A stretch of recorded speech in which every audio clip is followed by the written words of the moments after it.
നമ്മളുണ്ടാക്കുന്നത് വഴുതനങ്ങ ചിപ്സാണ്. അതിനായിട്ട് നമ്മളിവിടെ വഴുതനങ്ങ 2-3 എണ്ണം എടുത്തിട്ടുണ്ട്. നമ്മൾ നമ്മുടെ പറമ്പിൽ നിന്ന് പറിച്ചെടുത്ത വഴുതനങ്ങയാണ്. ഇത്തിരി ധാരാളം വഴുതനങ്ങ ഉണ്ടാകുമ്പോൾ നമ്മൾ വഴുതനങ്ങയൊക്കെ വെയിലത്ത് വെച്ചൊക്കെ ഉണങ്ങി സൂക്ഷിക്കാറുണ്ട്. പക്ഷെ അങ്ങനെ വറുത്ത് കഴിയുമ്പം അതിനൊരു ടേസ്റ്റ് ഇല്ല. അത് ഇങ്ങനെ പച്ചയ്ക്ക് വറുത്ത് വെക്കുകയാണെങ്കിൽ അത് നല്ല ചിപ്സായിട്ട് ക്രിപ്സിയായിട്ട് ഉണങ്ങി എടുക്കാം നമുക്ക്. പിന്നെ വഴുതനങ്ങ തോരനായിട്ടും തീയലായിട്ടൊക്കെ വെക്കുമെങ്കിലും ഇത് വേറൊരു ഐറ്റമായിട്ട് വറുത്തെടുക്കുന്നത് നല്ല രുചികരമാണ്. നമുക്കിത് ചെറുതാക്കി അരിഞ്ഞെടുക്കാം. വഴുതനങ്ങ അരിഞ്ഞെടുക്കുമ്പോൾ ഉടനെ തന്നെ അത് വറുക്കാൻ ശ്രദ്ധിക്കണം.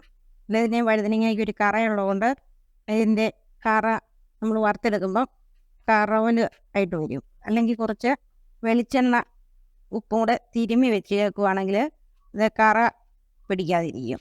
നമ്മുടെ ആ വഴുതനങ്ങ അരിഞ്ഞ് തീരാറായിട്ടുണ്ട്.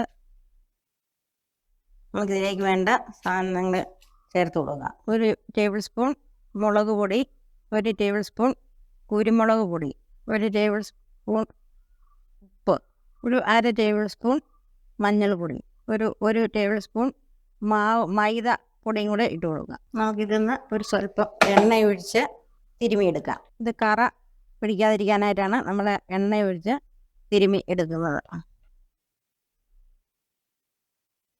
നമുക്ക് ഉടനെ തന്നെ വറുത്തെടുക്കാം. ഒരു പാൻ തീയെ വെച്ച് ചൂടാക്കി കഴിയുമ്പം നമുക്കിതിലേക്കൊരു 150 മില്ലി വെളിച്ചെണ്ണ ഒഴിച്ച് കൊടുക്കാം. എണ്ണ തിളച്ചിട്ടുണ്ട്. നമുക്കിതിലേക്ക് ഒരെണ്ണം ഇട്ട് കൊടുക്കാം. അപ്പം നമ്മുടെ എണ്ണ നല്ലവണ്ണം ചൂടായിട്ടുണ്ട്. നമുക്കിതിൽ ഈ നമ്മൾ അരിഞ്ഞു വെച്ചിരിക്കുന്ന വഴുതനങ്ങ ഇട്ട് കൊടുക്കുക.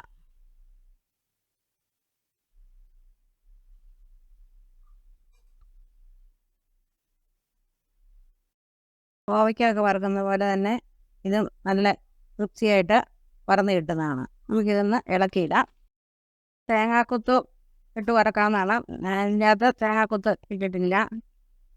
നമ്മൾ അരിയുടെ കൂടെ ഒരു 2 പൂള് തേങ്ങ കുത്തി അരിഞ്ഞ് ഇതിൻ്റെ കൂടെ ഇടാം. നമ്മൾ കോവയ്ക്കൊക്കെ ഉപയോഗിക്കുന്നത് പോലെ. ഇനി ഏകദേശം ഒരു 3/4 വറവായിട്ടുണ്ട്. നമുക്കതിലേക്ക് ഒരു 2 ഇതിൽ കരിവേപ്പിലയും കൂടി ഇട്ട് കൊടുക്കാം. കരിവേപ്പില നമ്മൾ 3/4 വറവാകുമ്പോഴേ ഇടാവുള്ളൂ. ഇതെല്ലാം കരിവേപ്പില അങ്ങ് കരിഞ്ഞു പോകും. വഴുതനങ്ങ ഏകദേശം വറവായിട്ടുണ്ട്. നമുക്കിതിൻ്റെ തീയൊന്ന് കുറച്ച് സമയത്ത് 2 മിനിറ്റ് കുറച്ചിട്ടെടുത്ത് എണ്ണയിൽ നിന്ന് കോരിയെടുക്കാം.